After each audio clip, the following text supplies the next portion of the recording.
Bueno, muy buenas tardes a todos ustedes. ¿Se escucha bien? Sí, Matías, sí. ¿Sí? ¿Alguien que me confirme? Perfecto, ahí está. Bueno, no vivo cerca de Hernán, así que quizás eso pueda ser una ventaja para poder compartir con ustedes este espacio. Así que estoy de hecho bastante lejos, estoy en Argentina. Así que bueno, es un gusto volver a encontrarme con ustedes a través de este espacio virtual que hoy, bueno, nos permite de alguna manera mantenernos unidos y también poder compartir uno que otro conocimiento. En esta oportunidad, el tema que nos convoca es habilidades blandas. Bueno, como ustedes sabrán, yo soy psicólogo organizacional y me he especializado en lo que es riesgos psicosociales en el trabajo. También he desarrollado de alguna manera un interés muy particular por lo que es la gestión emocional y de hecho he terminado también especializándome en esa área, algo que lo hago con muchísima pasión hace ya una buena cantidad de años, no tantos, pero digamos que son algunos años que uno ya lleva en esta profesión y en este campo, porque bueno, como ustedes sabrán, es una profesión bastante amplia, tiene muchísimos campos en los cuales uno puede abordar, y a veces se hace difícil poder elegirlo, ¿no? Pero esto de las habilidades blandas es un tema muy interesante, porque nos remonta siempre al origen, que es el ser humano. Yo siempre lo digo cada vez que tengo oportunidad de hablar de gestión emocional y de temas relacionados, como es en este caso, siempre volvemos al origen que es el ser humano, ¿no? Poder hablar del ser humano siempre tendría que ser una cuestión maravillosa, ¿no? Poder reencontrarse con uno mismo y poder también redescubrir al otro en la misma medida. Hoy nos convoca justamente el tema de manejo del estrés, y vamos a tratar de abordarlo desde los conceptos que hemos manejado quizás en otra oportunidad o en otros espacios, como son conceptos de neurociencia, ¿sí? Para eso es importante primero saber que obviamente el ser humano es un ser racional y emocional, ¿sí? Vivimos en un entorno, quizás ya hace unas cuantas décadas, me animo a decir que quizás desde el siglo XIX, fines del siglo XIX, que esto ya se empezó a ver de esta manera, digamos, todo esto de la permanencia de lo que existe sobre las habilidades superiores o racionales del ser humano, ¿no? Hemos empezado a hacer más hincapié en esa zona del cerebro, que son las funciones superiores del mismo, y hemos quizá descuidado un tanto las habilidades emocionales o socioemocionales. Se están desarrollando, de hecho, nosotros sabemos que en la actualidad estas habilidades han cobrado una importancia muy grande, no solo por el contexto en el cual estamos viviendo hoy en día, en el cual estamos atravesando esta situación particular que se vive a nivel mundial, que de hecho el estrés tiene mucho que ver también con eso, porque hoy en día de los elementos predominantes viene a raíz de la mala gestión del miedo y del exceso de la ansiedad y el nivel de preocupación que tiene la gente, preocupación que puede estar fundamentada o no, ya lo vamos a ver bien en detalle. Eh, y esto ha llevado también a que nosotros quitemos de alguna manera la vista del ser humano y lo empecemos a ver como un ser, digamos, parcializado, ¿no? Esto de poder poner las habilidades racionales en primer lugar y dejar todo lo demás como si fuera un aledaño, como un agregado, prácticamente muchas veces no dándole la importancia que merece, nos ha llevado también a veces a perder de vista. Por eso coincido en que este espacio de desarrollo de habilidades blandas está muy bien pensado, ¿no? Porque es volver a traer a la realidad aquellas cuestiones que no se están trabajando quizás de una manera muy específica, y me refiero quizás en mi país, no sé cómo será en Perú, pero en mi país esto es una cuestión que siempre ha despertado curiosidad, pero son muy pocas las herramientas que tenemos para poder trabajarlo, hay muy pocos especialistas. De hecho, en el plano organizacional y empresarial también es algo que no hay muchos especialistas. Justamente los psicólogos organizacionales tienen las herramientas para poder abordar estas cuestiones. El estrés es un riesgo psicosocial, así está definido también. Se lo conoce comúnmente en su versión más intensa o en su versión que es denominada como distrés, con lo que es el síndrome de burnout, ¿sí? O el de cabeza quemada, que también vamos a hablar ahora. Pero haciendo esta breve introducción, me gustaría comenzar a hablar primero, bueno, de que el ser humano es un ser racional y emocional, ¿verdad? nosotros en nuestra evolución hemos tenido, digamos, varios pasajes, y uno de esos pasajes fue el desarrollo de nuestro cerebro, ¿no? Un órgano maravilloso, un órgano que es sumamente importante en nuestras vidas, porque conocemos solamente entre el 20 y el 30% de su funcionamiento. Todavía hay muchísimo por explorar en cuanto a lo que significa el cerebro, pero en este orden evolutivo, el ser humano ha desarrollado, de acuerdo a la teoría que plantea Paul MacLean, la teoría del cerebro triuno, un cerebro que es primeramente instintivo, el famoso cerebro reptiliano, que apareció alrededor de hace 500 millones de años. En un segundo nivel apareció el cerebro límbico, que es el famoso cerebro emocional, y en un último nivel apareció lo que es el cerebro racional o neocortex, ¿no? El que maneja las habilidades superiores. Este cerebro que nos caracteriza a nosotros como especie dominante apareció recién hace 100.000 años, ¿no? O sea, si nosotros lo vemos en una perspectiva histórica, 500 millones de años el reptiliano, 200 millones de años el límbico y 100.000 años recién el neocórtex. O sea que si nosotros nos ponemos a pensar, el ser humano ha aprendido primero a sentir y después a pensar. Por eso, en la introducción al tema, yo me he referido a este contexto que en varias oportunidades, incluso en lo que es la vorágine y la rutina laboral, nos empuja a pensar, pero muchas veces no nos da tiempo a sentir. Y ahí es donde muchas veces se originan conflictos, desequilibrios emocionales, ¿sí? Como pueden suceder en el caso del estrés. El estrés se suele decir que es una respuesta, ¿sí? Una respuesta a un estímulo, que ya vamos a ver puede ser interno o externo, ante lo que es digamos, un miedo o una amenaza que nosotros percibimos afuera o bien que proviene de adentro. ¿Por qué digo interno o externo? Bien, nosotros hemos visto que en cuanto a lo que es el proceso emocional, todos estos estados emocionales se pueden activar desde lo que es el exterior o el interior, ¿sí? Y ahí es donde muchas veces nosotros decimos qué es lo que mayormente sucede en el ser humano. ¿Son más los estímulos externos o son más los estímulos internos? Nosotros en una oportunidad hemos hablado acerca de lo que es el autodiálogo, cómo formamos el pensamiento a través de estas dos vías, autodiálogo y comunicación con el otro. Hemos dicho también que hay una teoría que es sumamente importante, que es la del 90-10. Nosotros concentramos la mayor cantidad de disparadores emocionales en ese 90% que proviene de nuestro interior, y solo el 10% es lo que queda para lo que es el exterior, la comunicación con el otro y los estímulos externos. Este proceso emocional justamente se activa en un 10% a través de lo que percibimos por los sentidos. Los sentidos son 5, ustedes lo conocerán, es la vista, el olfato, el oído, el tacto y el gusto, ¿sí? Nosotros recibimos señales permanentemente de estos sentidos, que es lo que nos permiten estar en contacto con la realidad, ¿verdad? Estos sentidos ingresan información, ¿sí?, a través de nuestros diferentes órganos, los cuales los comunican a una zona determinada del cerebro, que ya la vamos a analizar. Esta señal viaja a una central, que es la amígdala, es una central de inteligencia que regula todo lo que es esta información para poder enviar otras señales a las glándulas ubicadas en diferentes zonas del cuerpo, y desde ahí transmitir una respuesta. Como dijimos hace ratito, el estrés es justamente una respuesta determinada hacia un estímulo que nosotros percibimos como una amenaza o un estímulo que nos provoca miedo o que nos provoca ansiedad. Pero hay que destacar algo importante en este término de estrés, ¿no? El estrés es concebido de dos maneras distintas. Tenemos un eustrés y un distrés, ¿sí?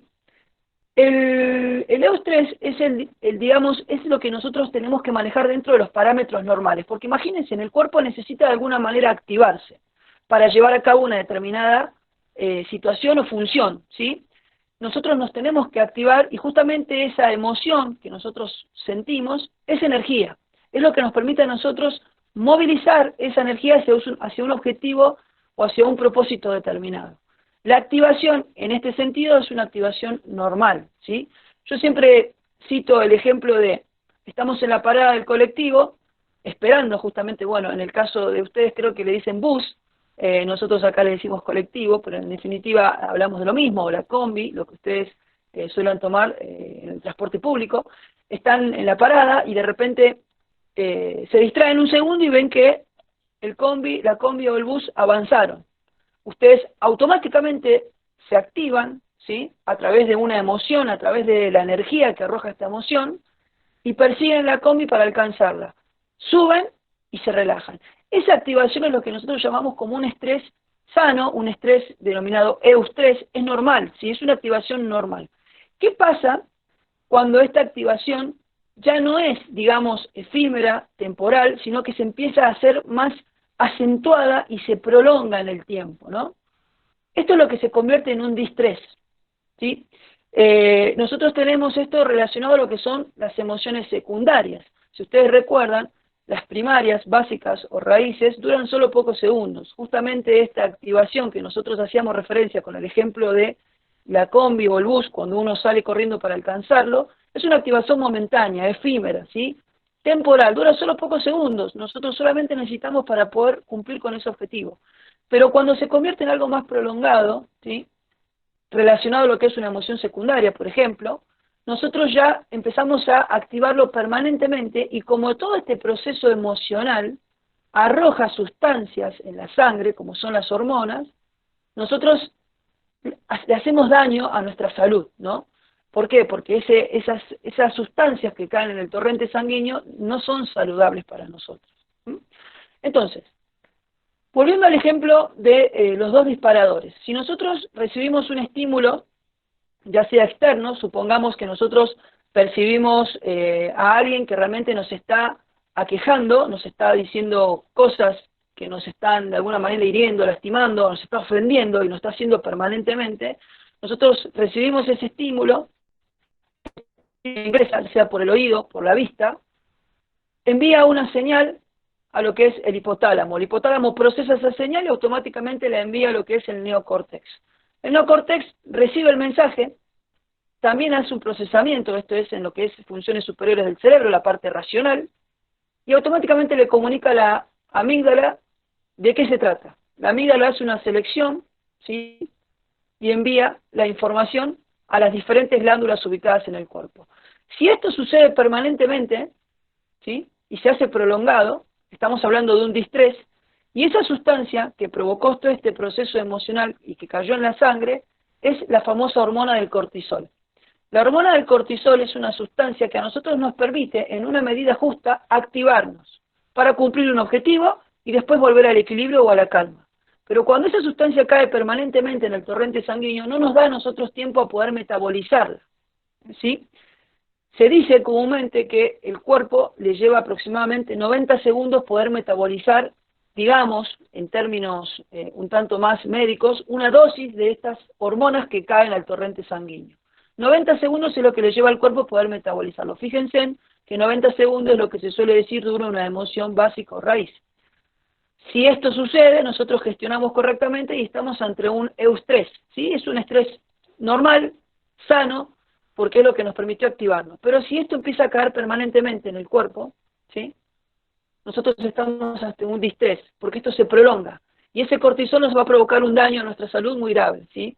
El estrés se puede manifestar de mil formas, ¿sí? Una de las tantas formas, nosotros solemos decir, son manifestaciones psicosomáticas. Pueden extenderse a lo que es el cuerpo, pueden aparecer ronchas, puede haber acné, puede también provocar trastornos digestivos, puede alterar los ciclos del sueño, puede de alguna manera afectar nuestro ritmo cardíaco, nuestro ritmo de la respiración, en fin. Esto es el ejemplo tomado con lo que es un estímulo externo. Nosotros también podemos tener estímulos internos, ¿sí? Y ahí es donde viene lo interesante de todo esto. ¿Por qué? Porque nosotros decíamos que es un 90-10. Solo un 10% nosotros percibimos a través de los 5 sentidos. Pero hay un sexto sentido, que es lo que se suele decir en psicología, que es esta emoción, ¿sí? Que es ese sexto sentido que se suele asociar principalmente a las mujeres, pero bueno, es una falsa creencia porque en realidad todos los seres humanos tenemos el sexto sentido. Si bien es cierto, las mujeres quizás lo tengan un tanto más desarrollado, porque son personas o son seres humanos más, de alguna manera sensibles, más emotivos que el propio sexo masculino, entonces los desarrollan con muchísima más precisión este sexto sentido. Pero eso no quiere decir que solamente sea algo de ellas, ¿no? Es de todos los seres humanos. De hecho, esta intuición se ubica en lo que es la corteza prefrontal del ser humano, también una cuestión que nos diferencia de todas las demás especies y que nos permite también ser una especie dominante, porque ahí es donde se concentra la imaginación. la planificación y la intuición son cuestiones que están justamente en la corteza prefrontal. Bien, cuando el estímulo es interno, y es el 90% de las veces, viene provocado por el mismo pensamiento. Fíjense ustedes que nosotros a través del pensamiento podemos convertir a ratones en leones, ¿sí? Cuestiones que para nosotros pueden llegar a ser normales, habituales, en un pensamiento de alguna manera excesivo o en algún pensamiento que distorsiona esa realidad o la malinterpreta o la percibe de una manera errónea, puede provocar un mensaje que puede alterar nuestros estados emocionales, puede activar una emoción particular, puede arrojar ciertas hormonas en la sangre, en este caso si es el cortisol va a ser una de las hormonas que nos pueden provocar, como hace rato, daño, en exceso, obviamente, en exceso. Entonces, todo lo provoca a través del pensamiento sin necesidad de un estímulo externo, ¿sí? Esto tiene que ver porque el ser humano tiene la particularidad de todo el tiempo ir evaluando la realidad. Todo el tiempo nosotros evaluamos la realidad. Nosotros permanentemente estamos poniendo en una línea imaginaria lo que nos sucede en la vida como si fuera normal, bueno, muy bueno, excelente, malo, muy malo, pésimo. Todo el tiempo hacemos esta pequeña evaluación de la realidad y lo hacemos muchas veces inconscientemente, inclusive en microsegundos, ¿sí? Sin darnos cuenta. Esta evaluación de la realidad es lo que a nosotros nos permite desarrollar un pensamiento particular, ya sea positivo o tortuoso. O negativo también. Fíjense que hay gente que han convertido este tipo de pensamiento en verdaderos hábitos. Hay gente que realmente tiene el hábito de pensar negativamente, no logra ver las cosas positivas que le suceden, y tiene esta cuestión de terribilizar todo tipo de situaciones. Esto obviamente a la persona le está provocando una falsa percepción o una errónea percepción de la realidad, y por ende está activando estados emocionales displacenteros. Estados emocionales displacenteros relacionados también con un estrés, ¿no? Porque justamente este estrés es la respuesta a esa amenaza o a ese miedo, ¿sí?, que esa persona está percibiendo. Cuando hablamos de miedo, en este caso, habría que hacer más que nada énfasis en que el miedo, como emoción raíz, dura solo pocos segundos y es efímera. Pero nosotros en este caso quizás tendremos que hablar no de miedo precisamente, sino más bien de pánico, ¿sí? Pánico quizás sea la emoción secundaria que esta persona interpreta en esa situación que está sucediendo en su vida, ¿sí? Si nosotros vemos esto, digámoslo, en lo que es el proceso emocional, no solo encontramos las diferentes partes del cerebro que interactúan, dentro inclusive del cerebro también encontramos lo que es el hipocampo. El hipocampo es aquel que almacena, entre tantas funciones, tiene un almacén de recuerdos, es la memoria emotiva de la persona. Entonces, cuando a nosotros nos sucede algo, nosotros almacenamos toda esa información del contexto en el hipocampo. Cuando volvemos a vivir algo que de alguna manera se parece o es similar a la situación que nos ha provocado una emoción determinada, el hipocampo trae toda esa información, nosotros hacemos de alguna manera un análisis, obviamente todo esto en muy pocos segundos, que es el ritmo en el que funciona o la velocidad a la que funciona el cerebro, y relacionamos la situación que está afuera con lo que ya vivimos una vez. Yo para poder ejemplificarlo lo voy a hacer de esta manera. Supongamos que ustedes han salido a la calle una noche de viernes, tipo 2 de la madrugada, porque justamente tenían una cita, volvían a su casa, en definitiva. Se encontraron en la puerta de su casa a las 2 de la madrugada, un día viernes. Viven en una casa donde hay poquitas casas en la cuadra y enfrente hay un descampado. Ustedes intentaban abrir la puerta, cuando intentaron abrir la puerta, una persona, un malviviente, se acercó y les robó la cartera. Les arrebató la cartera, hizo que ustedes se cayeran a la vereda y se lastimaran, ¿no? Para ustedes seguramente eso debe haber sido una situación traumática, para cualquiera, ¿no? Todo eso que ha sucedido ha desencadenado una respuesta emocional, ¿sí?, que quizás en el momento haya sido un simple miedo y que seguramente a la persona le ha llevado un tiempo poder procesar, asimilar y superar, ¿sí? Pero ¿qué pasa? Todo ese proceso emocional ha de alguna manera receptado la información de ese entorno, de ese contexto, día, hora, lugar, acontecimientos, en fin, todo lo que pudo haber captado el cerebro y lo almacenó en el hipocampo y lo relacionó a la emoción del miedo.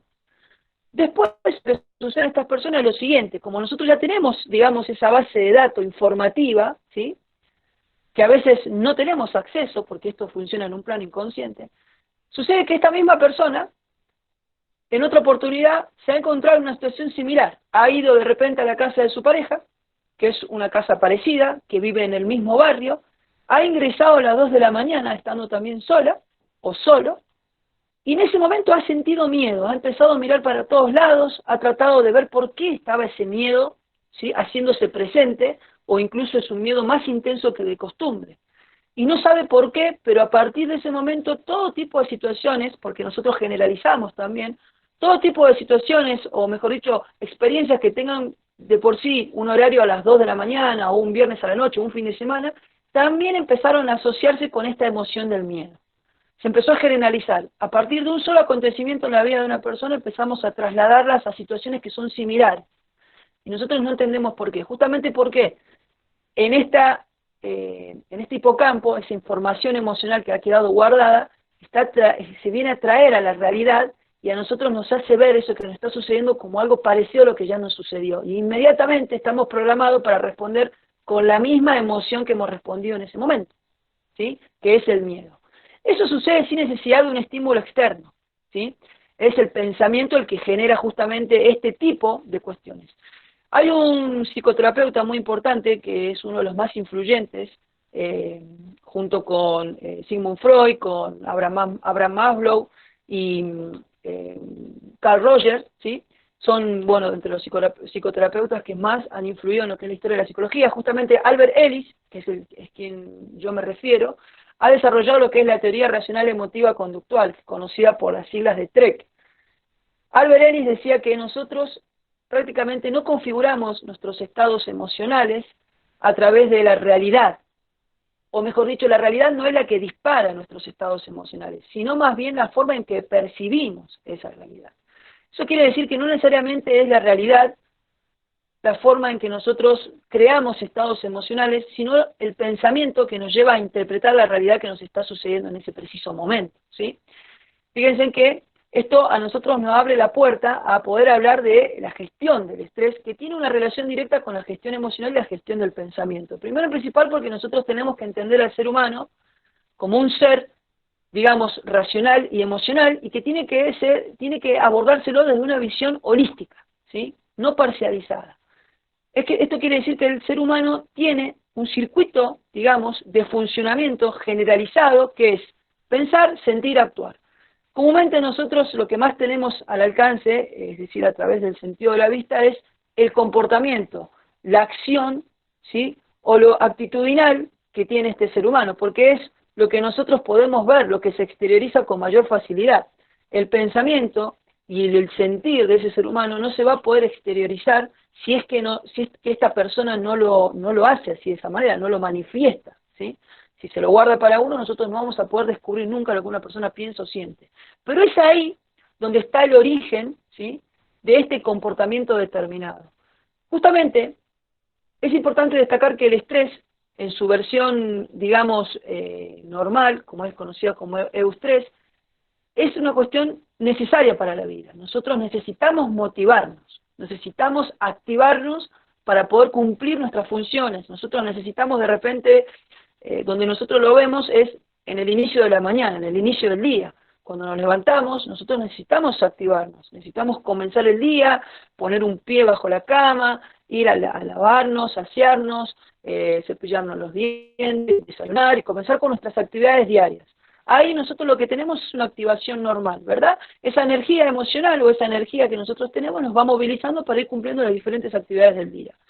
¿Qué pasa cuando los estímulos o las exigencias, mejor dicho, que nosotros tenemos, por ejemplo, en el ámbito laboral, no nos dan tiempo a que nosotros podamos gestionar? Porque imagínense, el cuerpo y la mente necesitan un tiempo particular para ir gestionando entre un estímulo y el otro. Pero cuando no hay un tiempo, es decir, los estímulos vienen todos pegados, todos muy seguidos, ahí es donde nosotros empezamos a sufrir el estrés, el distrés, como nosotros dijimos al comienzo, que es este estrés que se hace prolongado. Porque no tenemos la capacidad de poder solucionar todos, ¿sí?, estas demandas, estas exigencias, que obviamente las demandas y exigencias no necesariamente tienen que ser físicas, ¿sí? Por ejemplo, mantenernos despiertos, ir a trabajar y, dependiendo de la actividad que nosotros llevemos a cabo, movilizarnos, escribir, redactar, leer, cuestiones que están relacionadas con funciones más bien mentales o físicas, sino que también tenemos exigencias psicoafectivas, exigencias emocionales, ¿sí? Y es ahí donde se genera este desequilibrio, porque no tenemos una capacidad de respuesta inmediata para todas estas exigencias. Por eso, siempre es conveniente mantener un cierto nivel, digamos, de orden y una pausa entre una actividad y otra. Es importante las pausas activas, es importante poder dedicar unos minutos entre una actividad y la otra para poder relajarnos, para poder volver al equilibrio, para poder metabolizar estas sustancias. Cuando ha sido una tarea muy demandante, poder también darse el tiempo necesario para disfrutar si se ha logrado o para pensar y corregir si no lo hemos podido concretar, si nos ha faltado algo, ¿sí? Cuestiones como estas son las que nos permiten a nosotros poder gestionar. Hay cuestiones, no solo la gestión del pensamiento, sino también la gestión de las emociones. También existen algunas técnicas que son válidas y sirven muchísimo. Hemos mencionado algunas en otros espacios, pero acá vale la pena poder recordarlas. Técnicas de respiración, técnicas de meditación, reiki, yoga, ¿sí? Todas estas cuestiones son sumamente importantes para poder volver al equilibrio y para ayudar justamente al cuerpo y a la mente a poder procesar estos estímulos. Hay también terapias cognitivas que comúnmente son llevadas a cabo a través de psicólogos clínicos, ¿sí? Psicoterapeutas.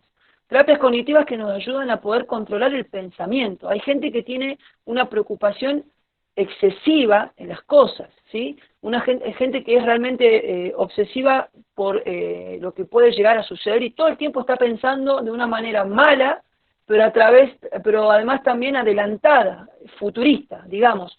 Yo sé que de repente voy a hacer algo y ya estoy pensando en que me va a salir mal, y si me va a salir mal, y si me sale mal, yo tengo que rendir un examen, y si lo desapruebo, y si cuando el momento todavía no llegó, yo ya me estoy anticipando de alguna manera a eso. Eso de por sí es un pensamiento, y como hace rato hemos dicho, está de alguna manera provocando, o está sirviendo de disparador emocional, y eso está provocando que mi cuerpo active ciertas glándulas, segreguen ciertas hormonas, entre ellas el cortisol, que es lo que provoca el estrés, ¿sí? Si yo no tomo control de esto, obviamente se hace de alguna manera prolongada y estoy ocasionando un daño a mi salud. Bien, ¿qué otra cosa me queda para poder ir cerrando? Me imagino que estoy con el tiempo, no sé si Henry me podrá indicar, inclusive no sé si habrá alguna pregunta, quizás podamos utilizar los minutos que nos quedan.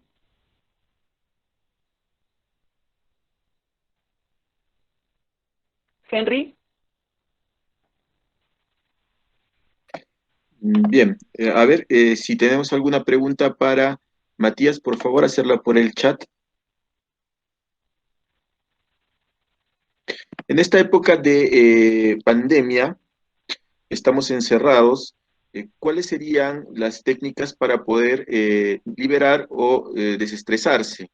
Bien, tenemos que ser, bueno, de alguna manera realistas a lo que realmente tenemos a nuestro alcance, ¿no? Porque yo escuchaba en una oportunidad a una psicóloga acá en Argentina que le recomendaba a la gente que hiciera ejercicio en su casa, que saliera a caminar por el patio, que tome mate, bueno, no tome mates, que no comparta el mate más bien, pero que tome alguna infusión, algo que sea placentero, una merienda, un desayuno en la terraza, en algún espacio abierto. Pero claro, nosotros tenemos que ser conscientes que hay personas que están cumpliendo con esta cuarentena en un departamento, en espacios muy reducidos. Entonces, primero y principal es saber con qué espacios contamos en nuestra casa, ¿no? Si tenemos un departamento, quizás tengamos que ser un tanto más creativos para poder aprovechar de la mejor manera posible esos espacios acotados con los que tenemos. Si tenemos una casa con un gimnasio, si tenemos una casa con un patio, con algún espacio verde, con terraza, con balcón,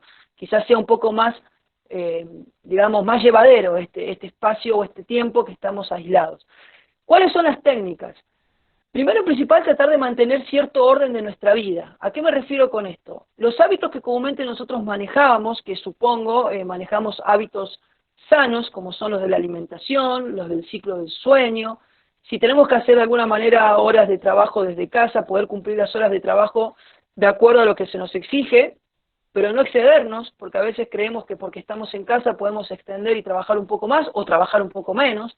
Tratar de cumplir el horario dentro de casa sin alterar la rutina familiar, sin alterar la rutina personal. Tratar de prepararse, arreglarse como si estuviéramos yendo al lugar de trabajo. No solo también tener en cuenta los hábitos que hacen a nuestra alimentación, a nuestro descanso, a nuestra higiene, sino también tener en cuenta esto del pensamiento, ¿no? La forma en que nosotros percibimos esta realidad que está afuera, esta realidad que estamos viviendo todos.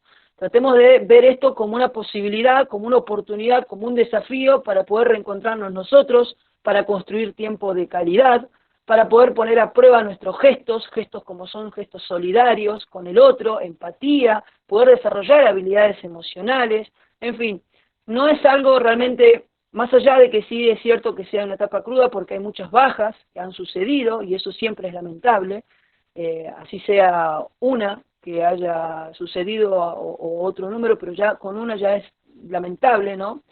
Pero tenemos que tratar de ver y confiar en que hay gente que está permanentemente trabajando para esto. Entonces, estos pensamientos que nosotros trabajamos, incorporamos, son los que realmente van a desencadenar nuestros estados emocionales, y de nuestros estados emocionales depende que nosotros manejemos una simple activación para movilizarnos y para cumplir con nuestras rutinas diarias, o un exceso de activación, ¿sí? Es algo que se convierte en dañino y es lo que nosotros estamos hablando, que es el famoso distrés. Así que quiero que hagamos hincapié no solo en las conductas, en los hábitos, sino también en los pensamientos. 90-10, que es lo que comúnmente decimos.